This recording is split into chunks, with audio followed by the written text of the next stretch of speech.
Hello, folks, and thanks for coming back to another Velo podcast with me, Mike Levy. And today, I've got senior tech editor and Aero fanatic Josh Ross with me, as well as Velo contributor and ultra-distance rider Lisa Charlebois. Bingo. And I got it that time. Yes. Perfect. Yeah. Lisa, I have a question for you right off the top. What sport are you such a super fan of? Maybe it's cycling, to the point where you might follow somebody, like a star, or maybe it's like you're such a fan of a TV show, or is there any point in your life where you would follow somebody, maybe to get an autograph? Or I'm a little embarrassed. So this happened. I was in Girona last year, and I'm a huge Derek G fan. He's from Ottawa. I'm from Ottawa. I'm all about it. And so when we were in Girona, I would look at his Strava and then I kind of figured out his training program. And so he would go to this particular hill. I know it was. We've got a stalker on the show, everybody. I'm sorry. Derek G. West, please don't block me. I promise to be good. So we eventually figured out, okay, this is this day, and we did pass him, which he ripped by me as he was doing this climb. It was epic. And then he wrote me on Strava, on Instagram, and I totally lost my marbles, and I was like, oh my God, this is amazing. Yes. Anyway, he was very kind about it. So yeah, Derek, he's a good one. So one time I was on a plane coming back from a press camp, actually, somewhere in Europe, and I walk on this plane, and sitting near the front of the plane in the fancy seats was Mr. Jenson Button, an F1 driver. And wow. I'm usually I don't care about anybody or anything usually, especially I don't want to talk to anybody. It's my main thing, for the most part. And it was like I was not a normal person. He was looking down, reading something, and I reached down and I touched his shoulder and I said, "Excuse me." Yeah, no, I know. And as soon as I did it, I was like, "Oh my God, this is super inappropriate." Oh God. Yeah. Yeah, no, it was. I just want to feel you. Yeah, no, I'm deeply disturbed by both of you. I don't understand what's happening. Thinking back, I'm extra disturbed by myself. I told him you're going to smash Sergio this year or whatever it was. Oh, but I was instantly embarrassed because that is 100% inappropriate.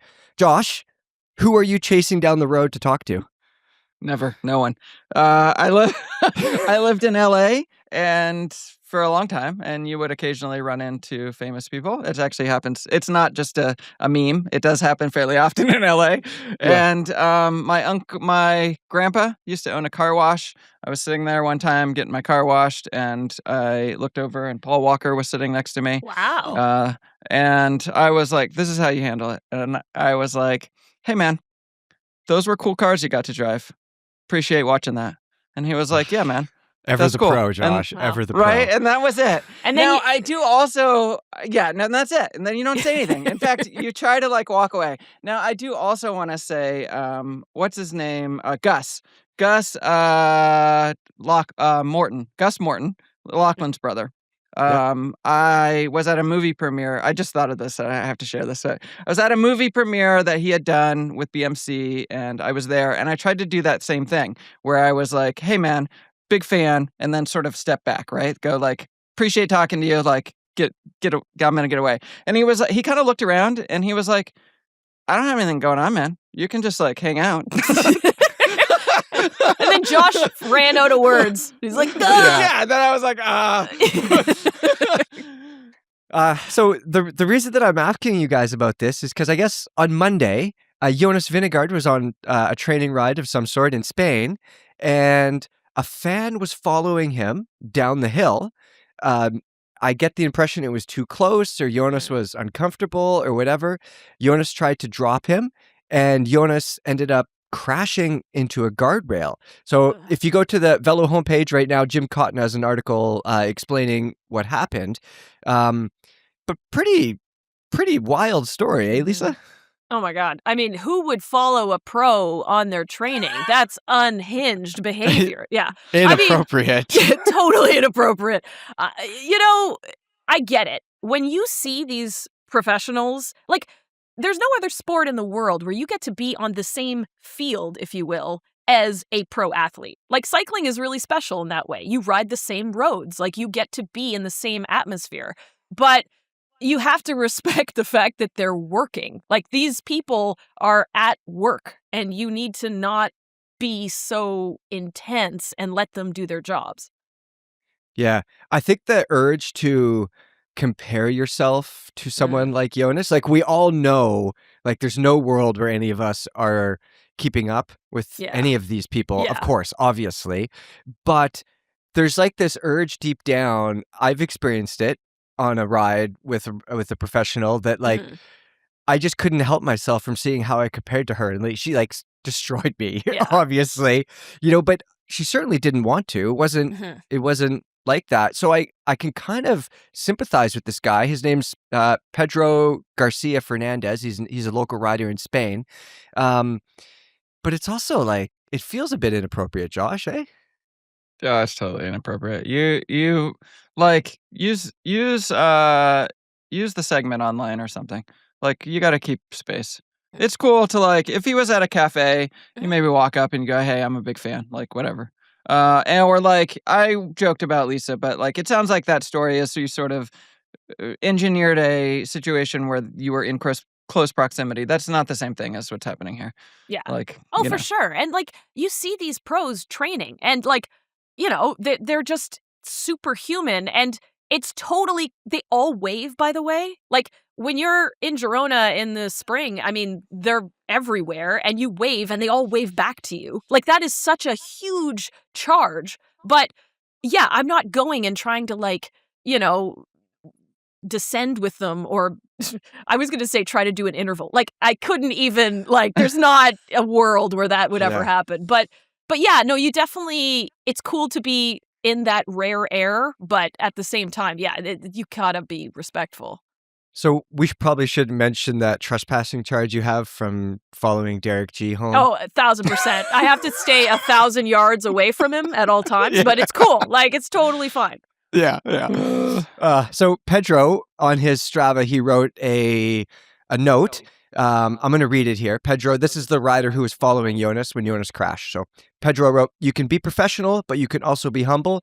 Jonas fell while trying to leave me behind as we were going down the Queen's Fountain. When I stopped to ask how he was, he got angry with me following him down. He was going down fast just to leave me behind and ended up on the ground. I don't do this for a living. I'm an amateur like most people, so I don't understand his anger as a professional about it." So honestly, on one hand, I feel like the onus is on Jonas. The onus is on Jonas to be a professional in a way. Like, professionals, I understand being frustrated, but also, like, you shouldn't just trying to be destroying some amateur cyclist on a descent and then getting mad maybe because you crashed and you're frustrated. I'm just trying to play devil's advocate here. I don't know. Am I up to lunch?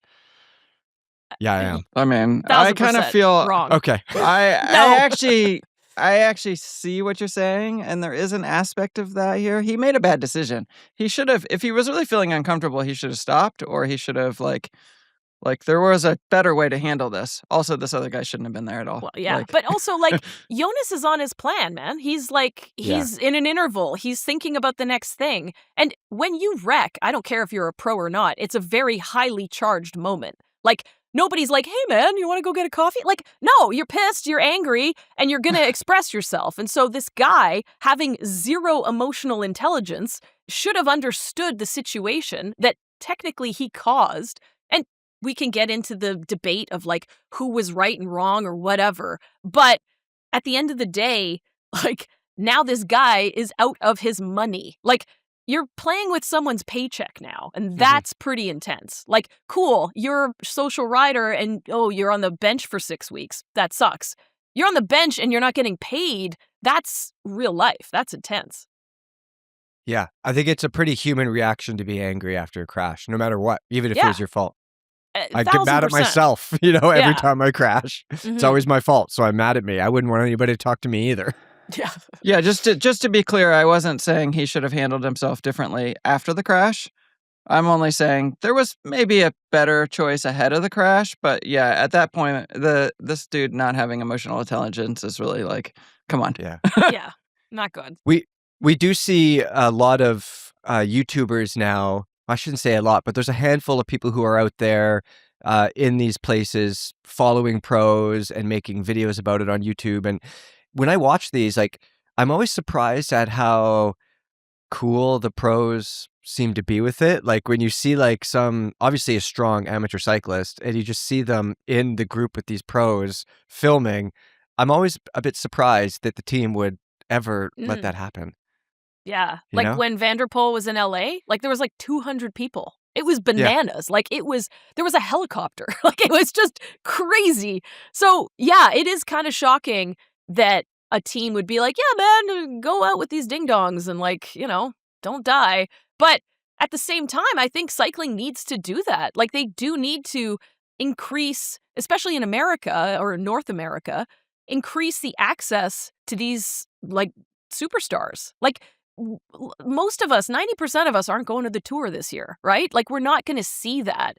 And it's such a different experience when you're on the side of the road watching these athletes just completely do the same thing you do, but on like a 10,000% level. So I don't know. Exporting that I think is important, but doing it safely is key. Yeah, exactly. Anyways, if you want more information, everybody that's listening, you can go to Velo. Like I said, Jim Cotton's got a little article explaining what happened there. We're going to move on.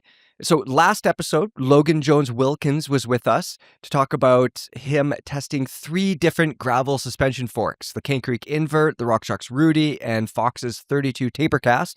If you haven't already caught that show or listened to it, you should definitely watch it on YouTube or podcast or wherever you take it in. Now, I'm obviously very biased. I think Logan did a great job explaining the differences in those forks.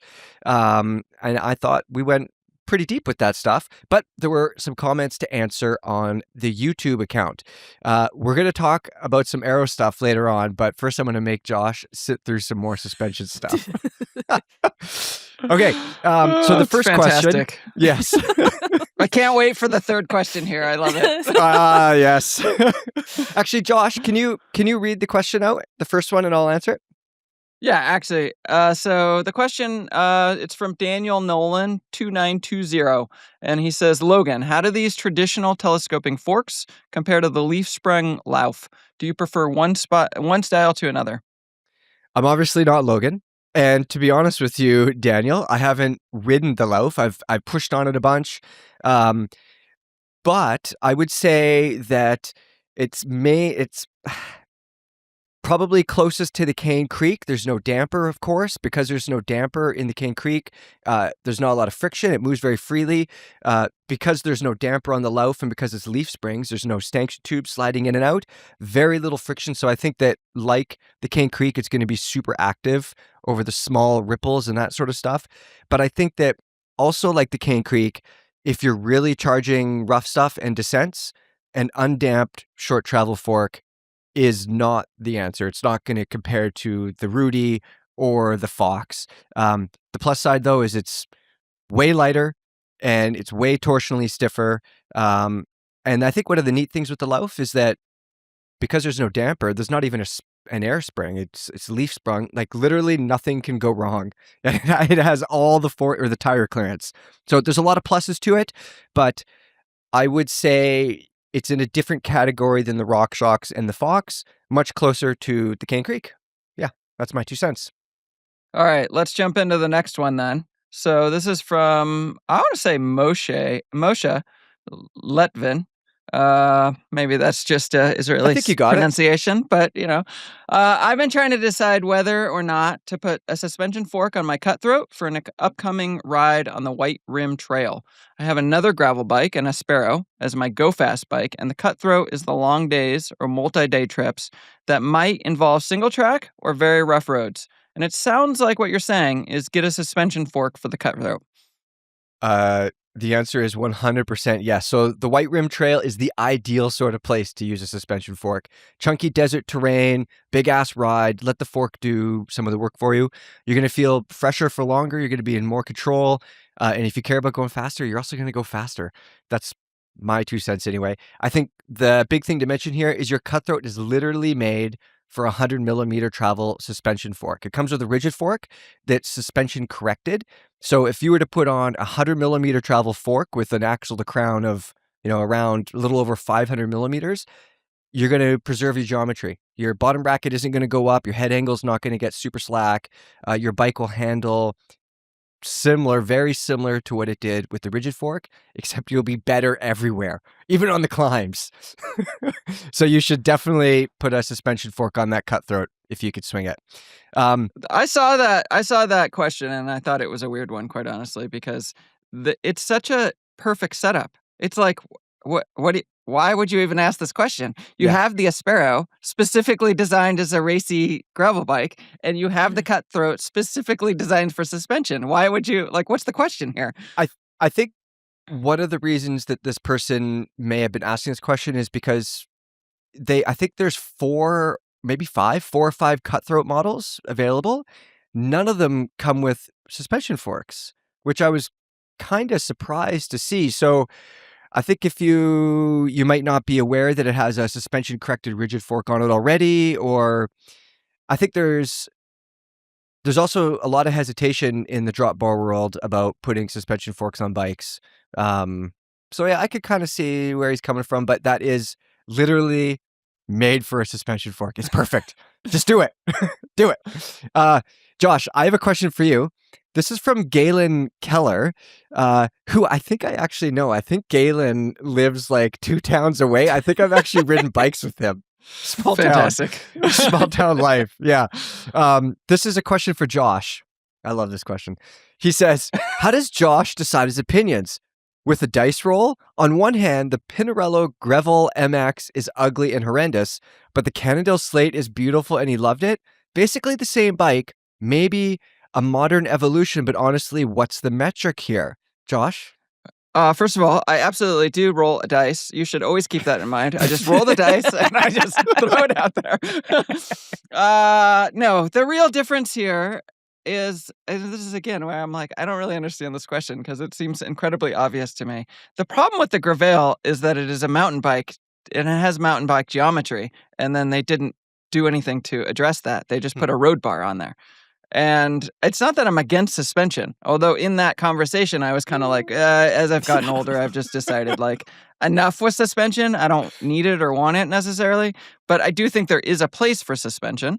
And one of the amazing options for suspension is the Cannondale Topstone now, or the Slate back in the day, where they took the concept of taking a fast, racy gravel bike, kind of road bike geometry, and they added suspension. That's great. That's engineering. Somebody worked some time on it. They didn't just pull it out of the parts bin.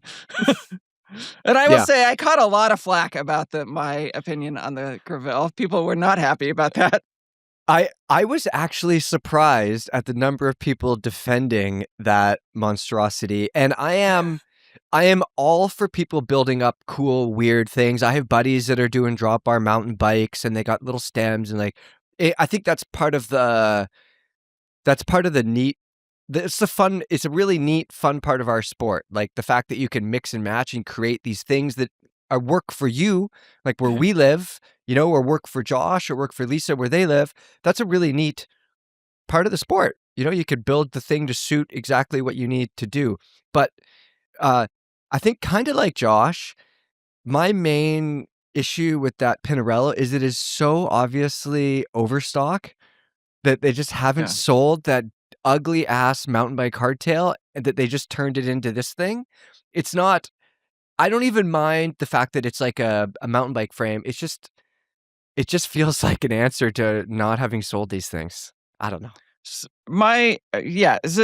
I guess I sometimes do this where I don't quite complete the thought because it's just obvious to me. So here it is the thing is I love people building cool bikes. If you want to take your mountain bike and throw some drop bars on there and do something cool, Josh awesome. won't ride with you. Yeah, exactly. Bye. Probably not, but I like the idea. But there's always a second generation of any, we'll call it a fad. Is it going to become more than a fad, right? The first generation is people build things, and it's cool. And then the second generation is brands go, hey, people are building this. And there's a whole bunch of people that are like, I don't really want to tinker, and I just want to buy it already engineered. And so brands will then come in and provide an engineered solution, or they will provide overstock. This is not an engineered solution.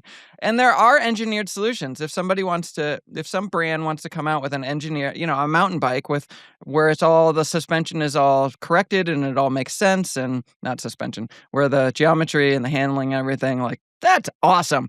This is not that. Yeah, I agree. I should also point out, if this is the Galen that I think it is, he has built some cool but absolute monstrosities over the years, if it is who I think it is. Oh, man. So he's definitely a fan of putting some weird stuff together. Lisa, I have a question for you. You were not here for the last week's podcast, where we talked about Leadville Trail 100 MTB race banning drop handlebars. Yeah. So I kind of want to get your opinion on that, because Ride Green 78 says, I've paid nearly $700 to go to Leadville this year just for the entry. I should be able to run what I want. What? Wait, it's $700 to go to this thing? First off, where is he going? This is crazy. It's Leadville. Also, Jesus. good luck getting a place to stay. Is Like, that okay? Well, it's got to be a fortune. That might include his accommodation and his travel and all these things. It's a $700 entry? Just entry. That's He's saying just bonkers. entry. Bro, go ride the course on your own. Like, ride whatever you want on a day that isn't the Leadville race. I mean, you don't get to just rock up to the Tour de France riding whatever you want, or like a Grand Fondo or any of these things. Ride organizers organize things for a reason. And if you don't like it, then just don't go. I'm sorry, but like, that's not really an option, And if that's the rules, then them's the rules. Oh my God, I love this take. I love this take Lisa, so much. the enforcer here. Rules. You cannot use a sock height other than, this sock height. Yes. I mean, listen, it's a bummer. I get it. But like, at the same time, no one's forcing you to go to that event. You could go to a different one that runs different, program. Oh, okay, Josh, just go for it. I could feel that you have an opinion. It's so much love. No, I don't have any opinion. I couldn't say it better myself. It's so and I love the Canadian accent on the sorry there. Sorry, everybody. Oh, well, sorry, Lisa, Yeah. but I have to disagree. I think obviously the organizers of the race, which is like a business, obviously they could make the rules up, and like everybody has to wear, have to use a safety flag, and et cetera, if they wanted to. So whatever, it's their rules, and you got to play by them if you want to do it. I understand that. I just think that Leadville is such a neat use case scenario for cool bike shit. Was it this is not Leadville, but at Unbound, do you guys remember when Chad Haga had that like crazy fairings on his bike? That was just like two years ago.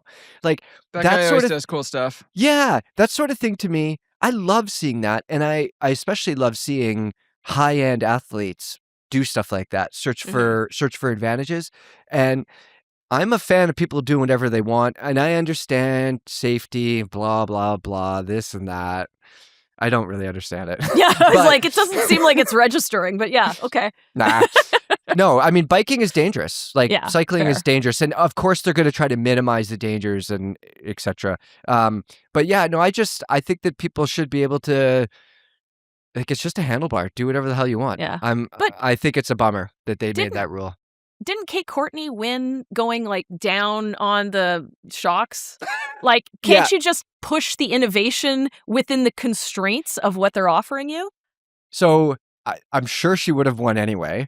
I mean, yes, she's not a super tall person. Everyone do yoga, maybe, if you're going to Leadville. I don't know, like get limber. We're going to talk about that in a second. Oh, that's also, true. Two things. I read somewhere, I wish I could remember where it was. Somebody way smarter than me did some sort of analysis and computering, and they came to the conclusion that she wasn't really being more aero or saving time by holding onto her fork rounds, to be honest. And also, I think if we look at, a modern time trial position these days, these guys are not low. They're narrow, but they're not low. I So see. I think like I mean she's very short or vertically challenged or however you want to put it. But like me personally, if I reach down to hold on to my fork crowns, my power is dropping by like 100 watts, God. 100%, So I don't think she was going faster. I would, I doubt it personally. To the internet, someone in the comments. I remember that. Seeing that conversation also, that she maybe didn't like she wasn't more aero, or she was, but it just doesn't matter. Also, some people can hold more like different positions. If your power drops and when you're like that low, then yeah, that doesn't work for you. But it works for some people. It's fine. Yeah, I'm sure she's much more flexible than I am. So, yeah. I do want to just throw out, speaking of Kate Courtney, I just wrote this article that is on the homepage today about fighting it out, duking it out over the battle for the Hawaii climb. And somebody sent me a message to say, hey, by the way, did you see that Kate Courtney got her KOM got taken by, it turns out, a local Portland woman. And I don't know who this woman is, but kudos to her. I didn't put it in the article because the article was a little different than that, but the women are battling it too. Is that like 10,000 foot Hayakula Wula, whatever it is? Holly Akala. Yeah, I didn't want to say it. That one. Yes. How long the whole thing does it take for her to get up there? It's 2 hours, and it's about 2.5 hours. Get out of here. For the guys. Oh. So, but here's the crazy thing. The men, they're at about 150 heart rate for doing this 2.5 hour thing. That's like low for me. I mean, not low, but like I could handle 150 BPM for 2.5 hours. But that is bonkers, because what you're not understanding, I've done that climb, and once you go past 8,000 feet, the power is gone. Like the train has left the station. Like the legs don't work anymore. Your heart is exploding. Like it is truly phenomenal that people can do that output on that kind of course. Lisa, you've been up there. Yeah, it's amazing. It's really a fun climb. Like, it's really nice. It's about 5 to 7%, I think, the whole way. So it's a super kind of cruisy climb, except, yeah, the wheels fall off once you passed 8,000 feet. Like, I was doing whatever, like 180 power, like for me, like my FTP is like 250. So for me, 180, I was pretty steady. And then as soon as I went past 8,000 feet, it was like 90 watts. Like, you think, and it felt like I was doing 200 or 180.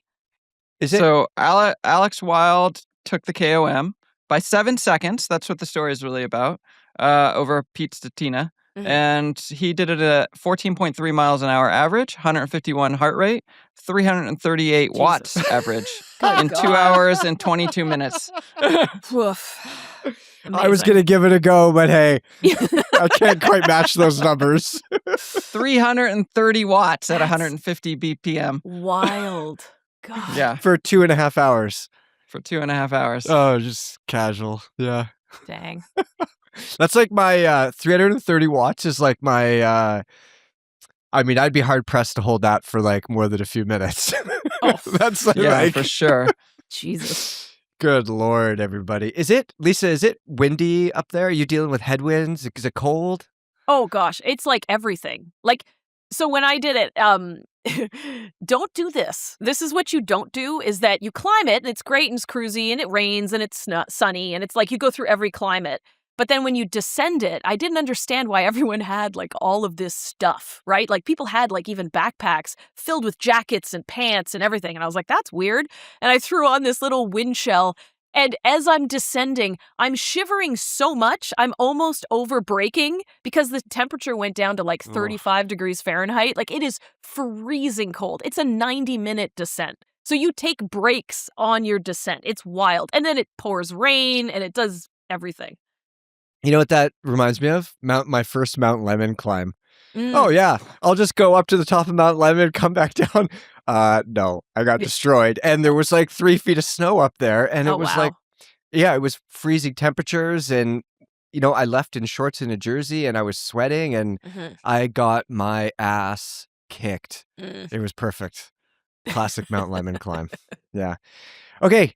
Josh, last week we made you sit through an entire episode of Suspension Talk, so I'm going to reward you this week because we're going to dig into some stats you've come up with to try and convince me to care more about being aerodynamic. So to kick this off, I just want to read a text that Josh sent to me, word for word. Wow. Josh sent this to me a couple days ago. Mike, you're extremely intelligent and also good looking, and you also smell really nice, but you're such an idiot when it comes to the aero stuff. If we went for a 100-mile road ride, you wearing your normal Lycra and normal helmet, and I had on my aero socks, aero helmet, and dumb aero bike, all the other dumb aero stuff that I use, you'd have to work around 30% harder to go the same speed. Inflammatory, Josh. It's almost exactly what I said, but Yeah. maybe So- not quite. To which I replied, there's no world where I'm working 30% harder than you to go the same speed. You could be on the latest, you could be on that Pinarello Bolide or whatever the frick it is and have the Time aero trial bike. helmet. Yes, all the things. There's no world. I could be as aerodynamics as a box van. There's no world where I'm working 30%. That number just seems out to lunch. And you don't think it is. So I'm wondering, how did you do that? I don't think it is. And okay, let's set up the stage here. The real setup here, which was there's basically two buddies I'd ride with. They're in my videos. I talk about them from time to time, James and Christian. They are both taller than me. We're all pretty thin, but they're taller. They have higher FTP, partly because they're taller. Also, because I'm not real good to myself. I like to believe they're just stronger and I suck, but maybe that's not the case, which is why I started to sort of dig into this a little bit.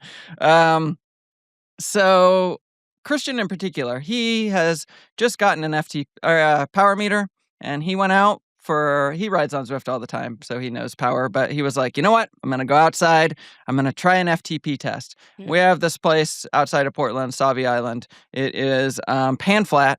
And if you make it's a loop. So if you make right-hand turns, you don't even have to stop. So he went out to Sauvie Island. He did a 20-minute FTP test.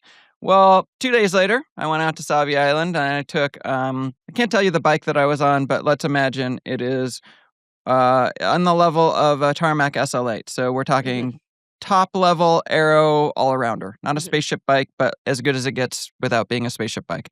Deep wheels, 60-ish millimeter wheels. So I go out and I didn't know, I hadn't checked ahead exactly where he had done his 20 minutes or whatever. And I'm like, you know what? I'm just going to do the loop. It's a 12-mile loop. I'll do it as a TT. I'll just see what happens. And then I got back and I pulled up his numbers because he is generous enough to share that. So I can look at his heart rate, his power, everything. I can exactly match our two 20-minute segments. And what am I doing? It's about a mile per hour faster and 70 watts less or something like that. I sent it to you guys. I got to Wow. pull it up to know exactly. But basically, I'm using significantly less power to go slightly faster for this segment. And so then the question is, well, why? And it's because I'm more aero. And now I want to be careful here. I have to set the stage for all the people that are going to their keyboards right now for the I comments. can hear them which is typing. that, right, they're typing right now. Is that I want this to be where I can go this is round tube bike versus not. But it's much more than that. It's the tires, it's the drivetrain, it's the fact that he's taller. That is a big part of it. It's also that I run no spacers. He runs lots of spacers. I run that bike has a 37 centimeter bar, and he's running 40, 42, something like that, bigger. It's everything. So it's not just, I can't just narrow it down to the bike versus his English. He rides an English bike that some people have seen in the videos. They all love it. Everybody loves it on the videos. Classic steel, beautiful bike. But just as a general thing, the basic concept is we ride together and we do pretty well together, except that when we get back, we're both like, oh my God, why do you go so hard? Why is it so hard? So I want to dive into what is happening. And he has more engine. And when he's on the flats, he can just brute force through the wind to a certain extent, whereas I can be very aero and save 30% power. Like I work 30% less.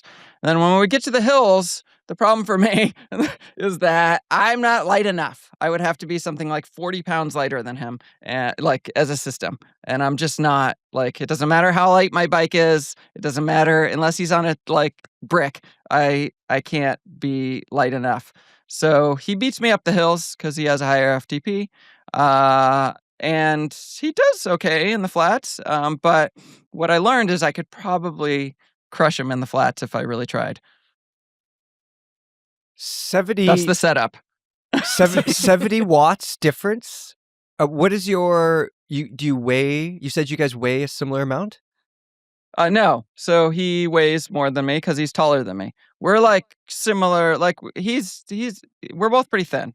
Yeah. I would maybe say he's a little bit thinner than me, but either way, we're both like we ride a lot. This is the guy that does 150-mile rides with me. He's not carrying much weight. So we're both pretty thin, but he is taller. He has more muscle mass. He's able to generate more FTP.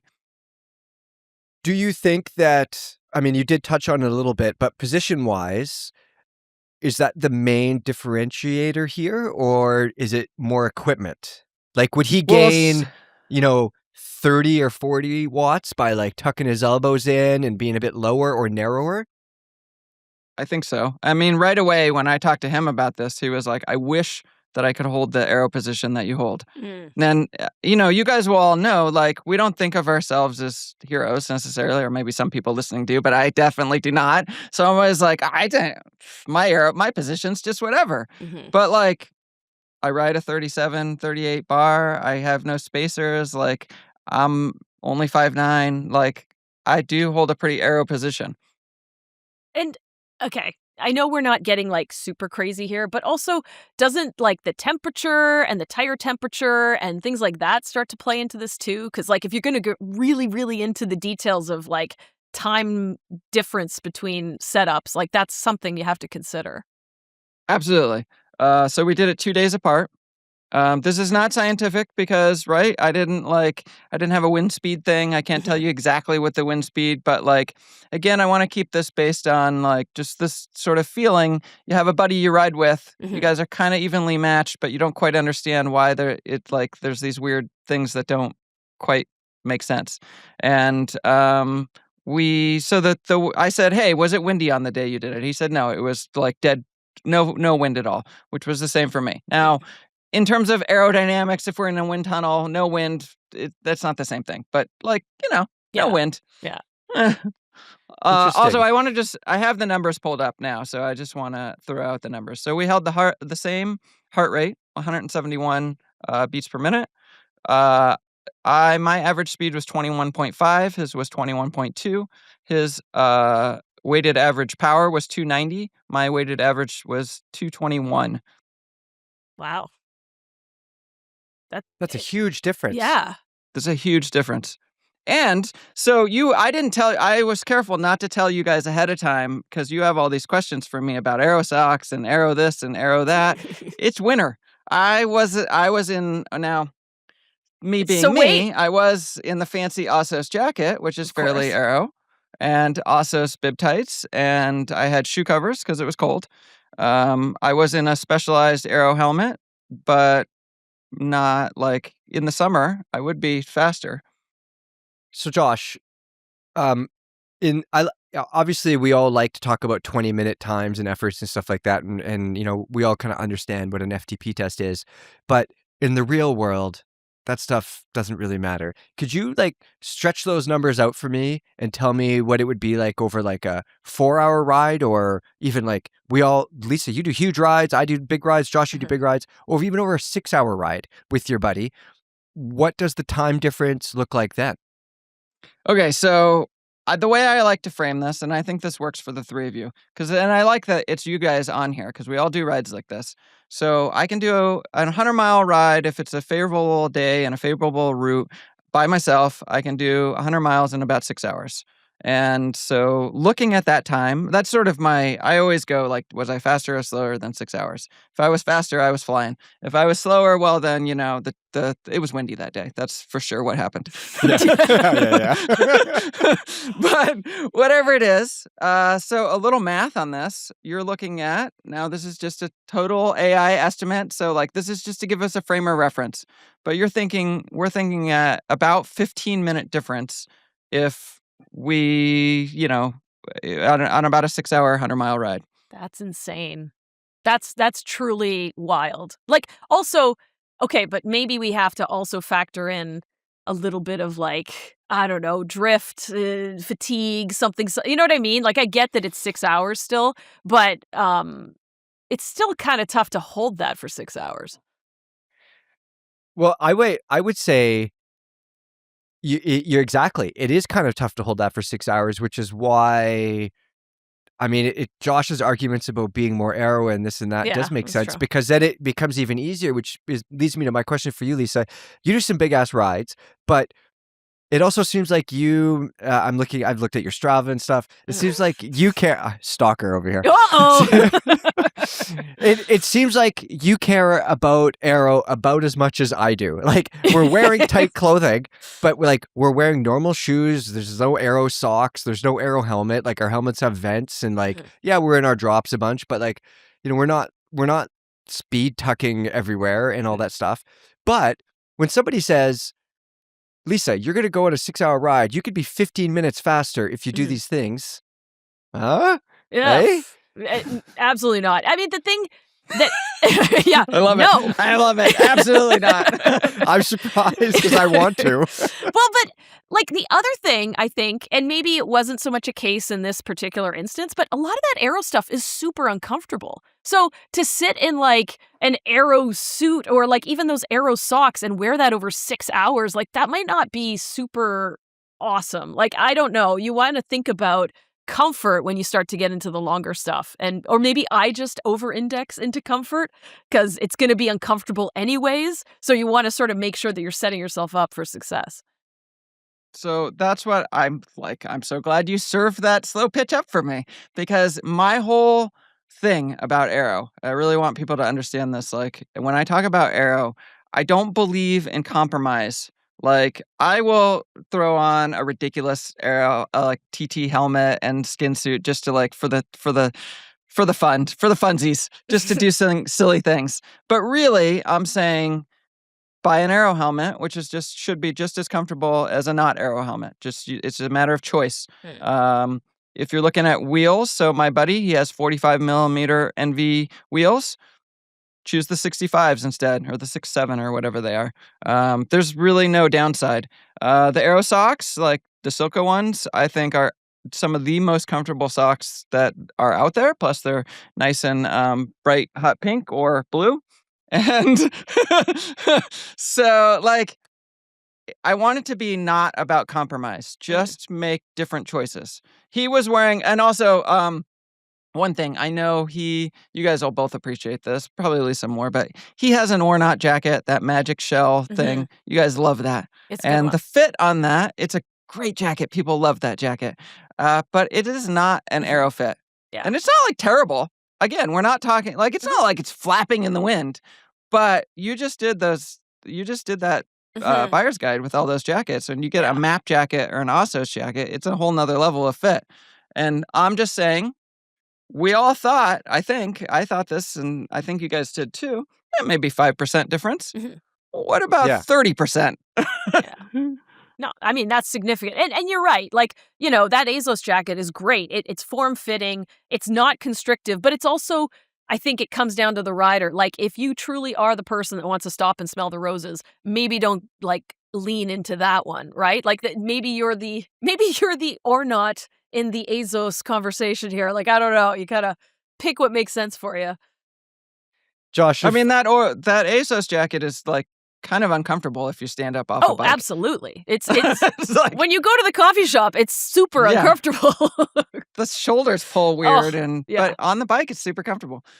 Josh, if I was your riding buddy and we finished a ride and I had to put out 70 more watts than you to go the same speed, and I rode with you regularly, I'd be pretty convinced to start buying some of this silly Aero stuff. How did your buddy respond?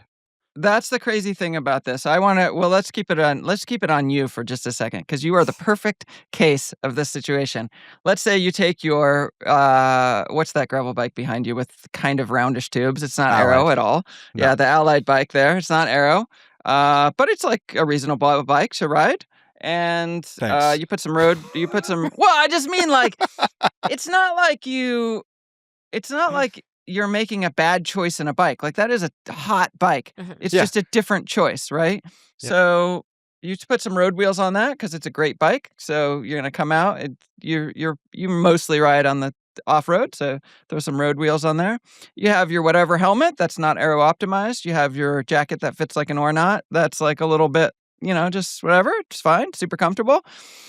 You're putting out 30% more power. But here's the thing: you have more power than me. And when we ride together, this is what I found so fascinating. I actually experienced, we haven't ridden together a ton, but I actually experienced this quite a bit when even the small amount that we rode together is when we're on the flats, we're chilling and we're talking, and I'm probably pushing you a bit. And then we start to climb even a little bit. And all of a sudden I'm like, like, and it's just, and so the dynamic when this is, if you hadn't crashed into that car, what the dynamic would have been, because we're not racing, so you wouldn't have tried to leave me and I wouldn't have tried to leave you. And we would have been in this dynamic where go up the hill. And we'll never know, people. Yes, we'll never know. I just can't hold it in the hill. I cannot. And on the flats, I'll start to walk away from you, and you'll find yourself doing really, like, you can't hold my wheel. But then I'll slow down because we're not racing, and then, like, it's a weird dynamic that I really did not understand. Interesting. Well, it's kind of cool. It makes me think, as a woman, a lot of times I can't hold it on the flats, right? Like, climbing, I'm fine. Like, I can be in the group in that. But yeah, with a pack of dudes, like, I gotta find the biggest dude and sit behind them so that I can sort of not lose the group. So it's actually kind of an interesting theory that maybe women embrace the Aero. Maybe this is our answer to not falling behind on the flats. I mean, I think it is. Josh, you know my setup. I run some 50 millimeter wheels and that coefficient handlebar, and it's, but I got big old tires. If you could give me some Aero advice, considering how I ride, which is I have to be able to ride on some chunky gravel as well too, what would you advise me to purchase or to change for me to gain some time on you on the flats? If you're buying something, the number one thing to buy is a helmet. An Aero helmet. It's like 8 watts. It's as much as wheels. I mean, it's just, and you just make a different choice. You know why I'm hesitant on the Aero helmet? I've almost got one a few times, but the gravel riding here, a lot of it is so slow. A lot of it is so steep and so slow. And even the descents, like, they're mega fast, but like you're on the brakes because they're so steep into like some gravel hairpin. So for me, one of the reasons I haven't got an Aero helmet is it's simply that, like, I want that airflow when I'm going 2 miles an hour here in Squamish, which sounds slow, but it's like the maximum speed sometimes, Also, but an Aero helmet. And it's pretty hot too. Like, those Aero helmets, there's no venting. So you're just like cooking your brain. I don't know. I mean, I would disagree with Lisa's comment there, but not necessarily with Mike's. I mean, it goes to the whole thing. First of all, on my long rides, if we're doing 6 hour, if we use that as, that's about a little under 17 miles an hour. If you take that as your 100-mile thing, Aero helmets, modern Aero helmets, I think, are completely comfortable. And I don't care if it's 102. And really? If you're traveling 17 miles an hour, they have airflow. That's part of how they work, is that they push the air across your hull. It's like a wing. It's like kind of like a reverse wing. But also, Mike, I mean, what's the question here? You're like, I go 2 miles an hour in Squamish. How do I get more Aero? Well, you don't, because you're going 2 miles an hour. That's just to go faster, Mike. I see. Okay, what about Aero socks? My feet are spinning around quickly. I mean, I definitely do spend some time on the I definitely do Yeah, spend Lisa some has great time on ones. the Yeah. classic sea to sky highway sometimes, commuting to and from the gravel. Aero socks, would you recommend? I mean, I just don't know why you wouldn't choose Aero socks. This is the thing, is that I'm not going to say every Aero sock in the world is super comfortable. I don't know. I haven't tried them all, but I use the Silka ones. I have some, again, man of the people, Q36.5 socks. Amazing. I Slumming. $300 slumming. socks. No, I have, I've tried a bunch of Aero socks. They're socks. I Yeah. mean, whatever. And again, they're like, we can decide to believe the numbers or not, but the numbers are that they save about as much as a helmet, which is about as much as wheels. So why would you not just add them on? It just doesn't matter. Yeah, no, I did see an interview with the dude from Silka, and he said Yeah. it was 15. Josh. Yes, thank you. He said it was 15 watts, Aero socks, which is kind of wild. Yeah, I mean, you have to think about what, that's probably at 45K an hour. So slow it down to 35 and you're at maybe 8. Mhm. But, That's still, still 8. it's like, That's something. what if I told you your interval was going to be 8 watts easier? Yeah, I Oh, mean, God. absolutely. Please, I'll Till wear you Aero come around anything. to the third or the fourth effort, I would kill Right. for that to Right. be 8 watts lower. God. Well, it sounds like that maybe I should invest in a Aero gravel helmet and some Aero socks. Yeah, the whole thing is just crazy. But it also made me think, so you guys saw my ridiculous bike setup that I posted this weekend. I was at the Princeton tri-spoke wheels on a Trek Madone. And the whole thing that it made me start thinking about it was like, okay, if I'm never going to beat anybody up the hills, or at least like my buddies, right? James and Christian, they are both taller than me. They have more muscle mass. They are stronger. They are going to beat me up the hills every single time. So maybe I need to lean into this Aero even a little more. I have a counterpoint for you on that. I've always been a fan of, or I like the idea of catering to your weakness. So you could be in a much more Aero position. So if these guys are stepping on your balls in the climbs, why wouldn't you? Because it sounds like that's what's happening. Oh, yeah. Why wouldn't you? You could be nice and Aero, have all your Aero stuff on, have on your Aero underwear, all the things, but have some lower profile, much lower profile, super light wheels. You're still going to be faster than these guys, or at least like putting less effort out on the flats, but do the things that will cater to your weakness. Put on some climbing wheels, those sorts of things. So Is I that love not it. crazy? It is crazy. Well, no, it's not crazy, but I think it's wrong. And I'm not like totally sure. Like we have to go to a wind tunnel, right? As you start commenting, just like, but here's my understanding is that I can't possibly do enough. So the last big outside ride with Christian, I was on the XDS RT9. That is the lightest production bike that is available for purchase. And now that bike does have 50 millimeter wheels, so it actually matches the Athos in built weight, but the lightest production bike. I mean, this thing is light. You can't get lighter than this. And it's not enough. And Okay. even at my lightest eating disorder, 130 pounds, Jesus. I Classic still wouldn't cyclist. be. I still wouldn't be light enough. Like the strongest I ever was 130 pounds and 260 FTP. I still would not beat him up the hills I think what we have to on a work 13-pound bike. what I'm hearing is that we have to work on our relationships, maybe. This is maybe an internal focused conversation because we're never going to win this. So we might need to look inside now. That's very Yes. relevant, Lisa. Very Yes. relevant. Well, again, it goes back to like, I'm not going to drop him in the flats because like, what's the point? We're here having fun together. True. And he does drop me in the climbs, but he waits at the top. The climbs are not that long. It's just the nature of things. And but there's this weird dynamic that I just never really understood. And when I look at the numbers, I'm like, people like, I feel like this is fascinating. Also, again, 30%. Yeah, That is just that's true. bonkers to me. Although, do we know what his VO2 is and what your VO2 is? That's the other thing, right? Is this guy older, younger? Like, what are we talking about? He's about my age. We both have a kid. We were parents. We were young fathers together at the same time. That's how I actually met him. We both live in Portland. I mean, there's a lot of things about us that are very similar. Got it. Yeah. He is taller. He says he rides a 54. I don't know about that. I think he really rides a 56. He's on a custom bike, though. So.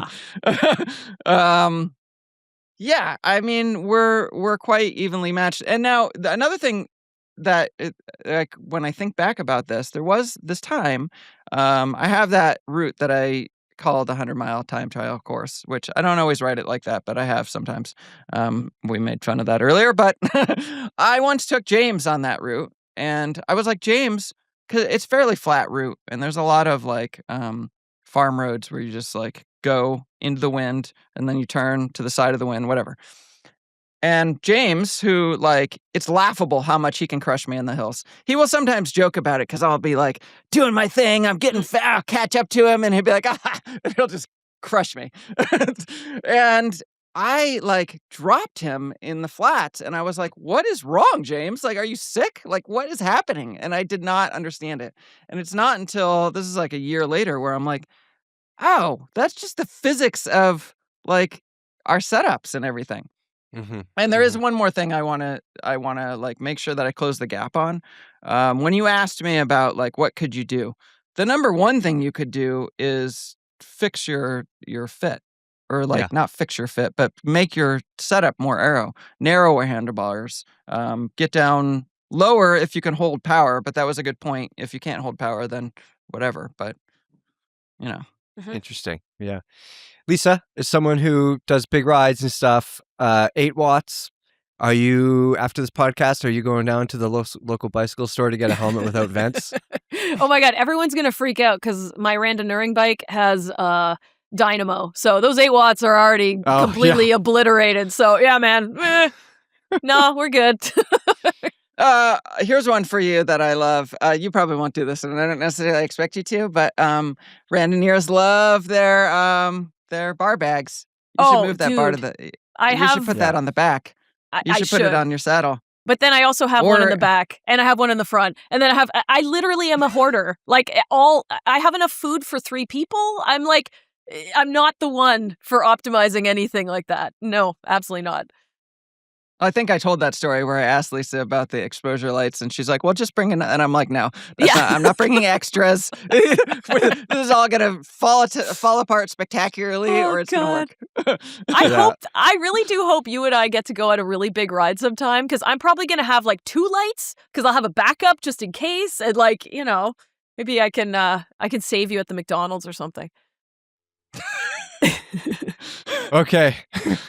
Let's wrap it up on that thought. Before we do, my takeaway, I want to give people a takeaway on this, which is that the point here was not to be super scientific and tell you that these are the exact numbers. It's to say, isn't it crazy that body position and like these seemingly little choices can add up to such differences between 2 people that basically ride together? I just find it fascinating. Yeah, huge differences. I did not believe the number when you told me that. I would have guessed 5% for sure, not 30. Yeah, 5%. All right. Okay, guys, let's wrap it up there. Lisa, thank you for being here. Josh, thank you for being a giant nerd about everything.